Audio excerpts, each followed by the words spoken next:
You likely believe you are making conscious, rational choices every single day. Right now, you feel like you are in control.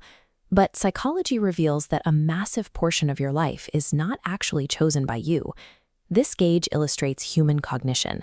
Between 40 and 95% of everything you do happens completely automatically. Your reactions to stress, the people you are attracted to, and your deepest fears are part of this. None of it was consciously designed by you. You are merely executing a pre-written biological script without realizing it. Your brain prioritizes biological survival over objective truth. Through survival automation, your brain scans past memories to categorize what felt safe and what caused pain. These categorizations build invisible loops, forcing the repetition of pleasure and strict avoidance of pain. The brain relies on these silent mental shortcuts to save energy, bypassing the heavy biological cost of active conscious thought.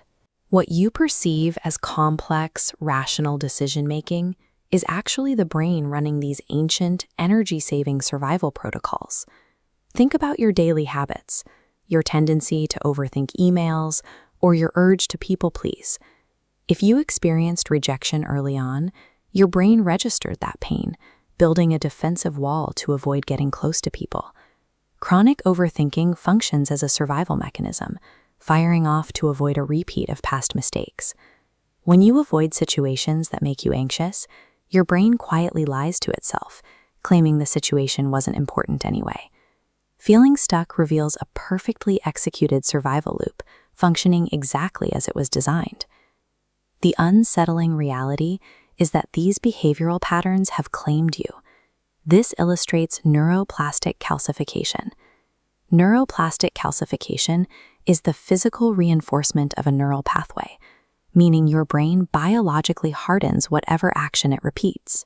Repeatedly overthinking or doubting yourself wires your brain to become an absolute expert at self-sabotage.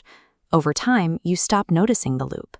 Instead of identifying it as a behavior, you tell yourself, "This is just who I am." Once an automatic defense mechanism is mistaken for your core identity, you stop questioning it entirely. You become blind to your own invisible prison, carrying the same struggles into every new situation. Remaining completely blind to these invisible scripts guarantees that you will unconsciously repeat the exact same life struggles forever. Acknowledging this lack of control is deeply uncomfortable. Trying to change these deeply ingrained behaviors can feel terrifying, as if you are losing your identity entirely. Yet realizing you are not in control is the first step toward reclaiming it. Awareness creates a tiny gap in the automatic machinery. Inside that gap is the only place where actual choice begins. What you actively see, you can change. But what you ignore completely controls you.